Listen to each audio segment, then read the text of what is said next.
Yarva. Hello. Thank you so much for joining me today. How are you doing? Especially you, Ty. Ty Lucky.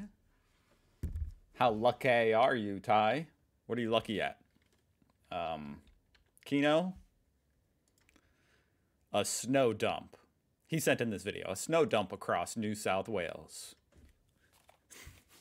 I've never heard that term before. Snow dump.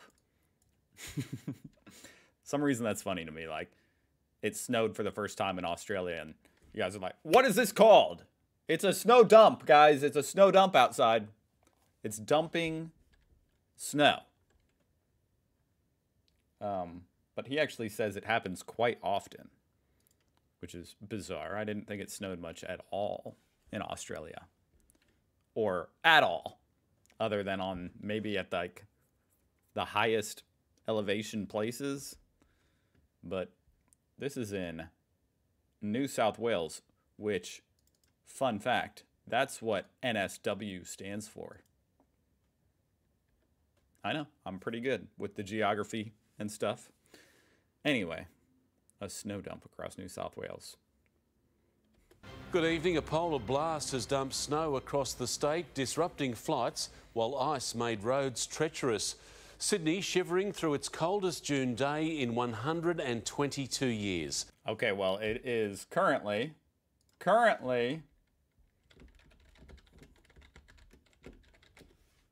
10 degrees Fahrenheit here in Indiana. I'm translating that to Celsius. This is taking too long. What would that be in Celsius? I bet that would be like 2 degrees Celsius. Our maximum temperature was just 10.3 degrees. Hey, that's the same temperature it is here. In Fahrenheit. What's 10 degrees Celsius? That can't be true. This can't be the coldest day in Australia. 50 degrees Fahrenheit? How is it snowing in 50 degrees? 120. Have I got this? Wait, do you guys use Fahrenheit? My brothers. 22 years. Our maximum temperature was just 10.3 degrees around 2 o'clock this afternoon, and we're being... Okay, my biggest revelation right now is that you guys must use Fahrenheit. I didn't know that. warned more snow is on the way. It can't be snowing in 50 degrees. Okay, it is winter, but that's no joke. This is cold. I mean, seriously cold. The state's coldest day in 25 years, Sydney's coldest June day since 1899. And the fact that this is June, that's wild. That messes with my simple American brain. This is June. No one alive has been this cold in June in Sydney. This is the Blackheath area of the Blue Mountains. I guess dead people have been, though, huh? He said no one alive. Okay. Black or blue today, white all over. A silent world, almost the only thing moving, snowflakes. I didn't even know you guys had snowplows. It's a good thing. In alpine areas like Thredbo and Perisher on the eve of the official ski season. That is no joke. I mean, it looks like it got blown around a bunch, but that's like 8 inches of accumulation. And they saw at least half a metre overnight. Half a metre? But it's falling from north to south, border to border, right across New South Wales. Parts of the central west, including Bathurst, Orange and Oberon, especially places above 800 metres.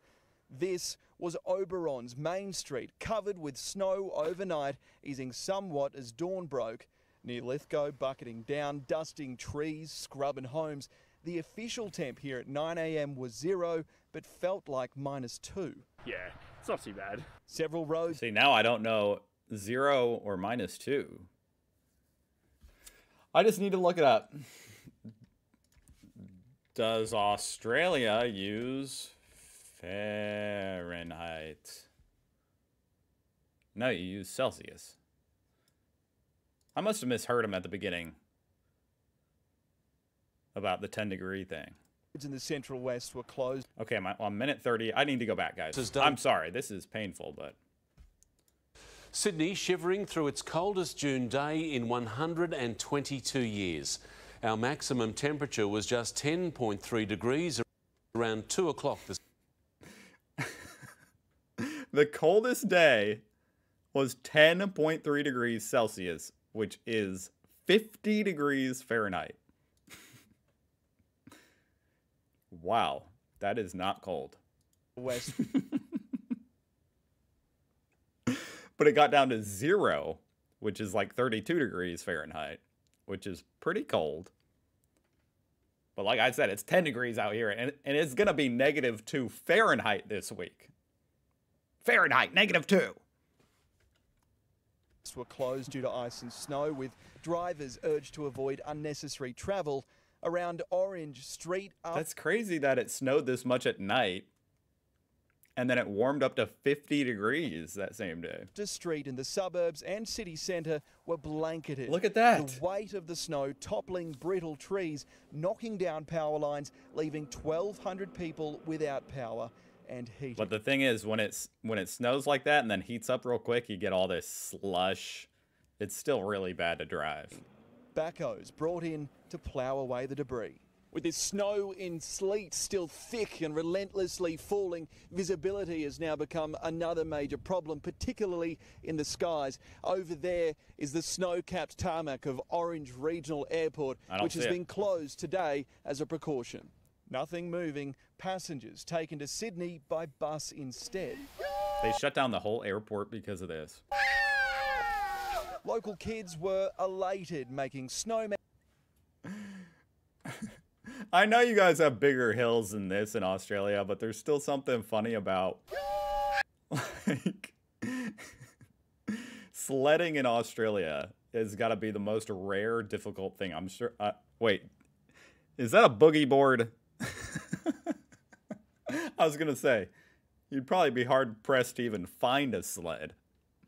I think they have a boogie board, but it's so flat in Australia, and snow is pretty rare. I think I'm starting to question that now. I don't understand, but there you go.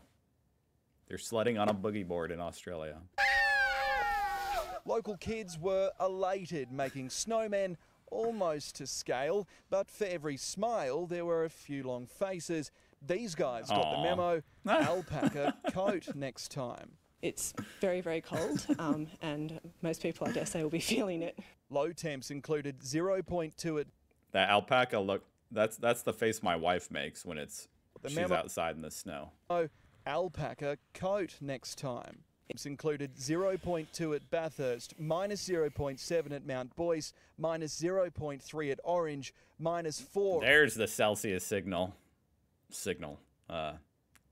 Annotation. What do you call that? I don't know. It's Celsius. Finally, confirmed for sure. At Thredbo.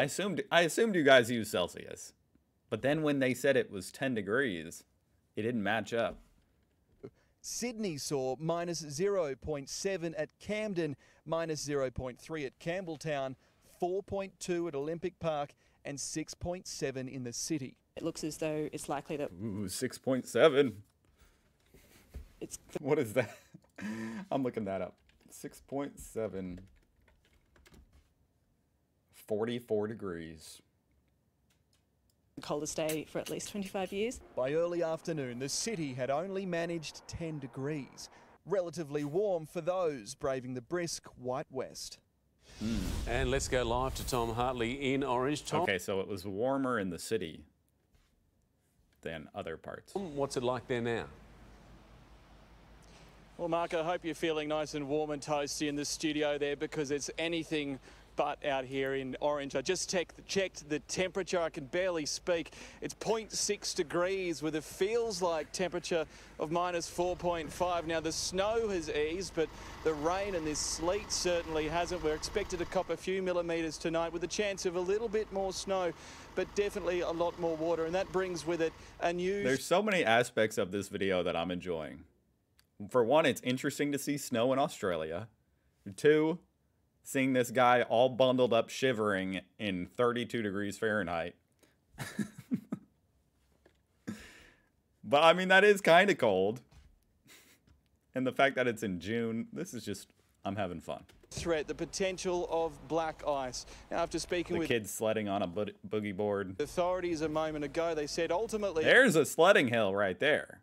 See, I knew you guys had hills. they're pleasantly surprised that there were no major incidents or injuries to respond to, and very grateful for the behaviour of motorists and people in the region in general. And they're hoping that they can keep that up over this long weekend. Honestly, Indiana sucks for sledding, though.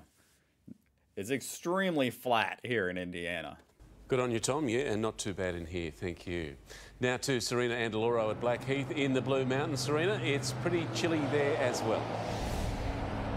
And noisy. Yeah, Mark, good evening to you. -1 here, and it is quite the sight. It's been hard to keep away. It's so close. We've seen Sydney-siders flocking here all day, especially from around Penrith, but there is a serious warning for drivers in the Blue Mountains. Okay, so it's much colder than 10 degrees in some parts. Areas stay off the roads. Conditions are extremely slippery and treacherous. We've already seen a number of near misses, and as Tom mentioned, a number of major roads here and around the Central West are closed. They're simply too dangerous to drive on. So towns are snowed in this evening. Damn, that guy's flying. Some don't seem to mind though, Mark. OK, Serena, thanking you. Homes have been torn apart by falling trees and properties flooded across parts of Victoria. A ferocious storm lashed the state, blackouts leaving... I bet there's some bad flash flooding when it all melts real quick. Hundreds of thousands of residents without power, possibly for days. As the East Coast shivered, Victoria suffered. The Antarctic blast bringing widespread destruction across the state. Trees brought crashing down onto homes at Emerald in the outer eastern suburbs of Melbourne. Not far away at Alinda in the Dandenong Ranges, a woman injured, her son... Can I just say that? Cop car right there is really badass. Not far away at Alinda in the Dandenong Ranges... I really like this car. With the yellow stripes, black with the neon yellow. A woman injured, her son rescued Nice. when this tree came crashing down. Damn. The weather event also bringing flooding rain. Hundreds at Traralgon in the Gippsland region evacuated from their properties after 150 millimetres fell in a matter of hours. Homes inundated, authorities having to rescue 12 people trapped in their vehicles. Oh, shit. One man in his 60s at Woodside couldn't be saved. This extraordinary scene played out in the basement car park at the Mantra Hotel. Oh my Rainwater God. swallowing cars that float away. Even the security camera submerged. And at the historic mining town... Not the American minivan here. Actually, that's not an American truck. I've never seen a truck like that in my life. Even the security camera submerged. And at the historic mining town at Mount Borbor, landslides after torrential rain. Didn't expect it to be like this. Across Victoria tonight, 220,000 homes are without power, the biggest blackout in the state's history. Authorities say it could take up to a week to repair down power lines. The clean-up effort, though, will take far longer. Oh, not the boat. Cameron Price. Of all things to sink in a flood, you'd think your boat would survive. Effort, though, will take... I guess it was probably just sinking because it's tied down, huh? far longer. Cameron Price, 7 News. Now for the very latest on the wild weather. Angie's here. Angie, it was even colder than expected. Mark, we knew it'd be chilly, but this was a I like these boats just vibrating. lot worse than we thought. The city reached a top of 10.3 degrees, although it didn't feel warmer than about 8 all day, while it was even colder at Penrith, officially reaching 8.3. In fact, plenty of centres in New South Wales didn't make it to I'd love for it to be 10 degrees Celsius here right now. double digits. Moree climbed to just 9 degrees, 10 below average. Mudgee's top was 6 and Goulburn reached just 7. In addition to the snowfall, we've seen another day of decent rainfall totals as well from the same system. In the 24 hours... You guys get some crazy storm systems moving through, though. until 9 a.m. 29 millimetres on the south coast. So do we in America, though. On Bega, 75 millimetres at Scone in the Upper Hunter, 42 millimetres in the gauge around Dubbo. Lighter falls for Sydney, mostly just a few millimetres. Dubbo. Shout out to Dubbo. Warmer days are on the way, but we have an icy night to get through first. Lows of about 2 degrees for some suburbs on the way. Okay, I think I'm done with the video. That was very entertaining. Seeing just like a standard weather report about snow in Australia. Who knew? It was very entertaining to me. Being from Texas and seeing extreme heat to extreme cold. This is a breeze. Love it. Okay. I wish for an ice age last year, and this is the answer. Thank God for the cold weather. Oh, well, there you go. At least this guy's happy. I mean, this is 2 years ago, so this is not relevant now. But that was still very entertaining. Thank you for sending that in. Thank you for watching. Thank you to 7 News Australia. Go check them out. And I'll see you guys tomorrow.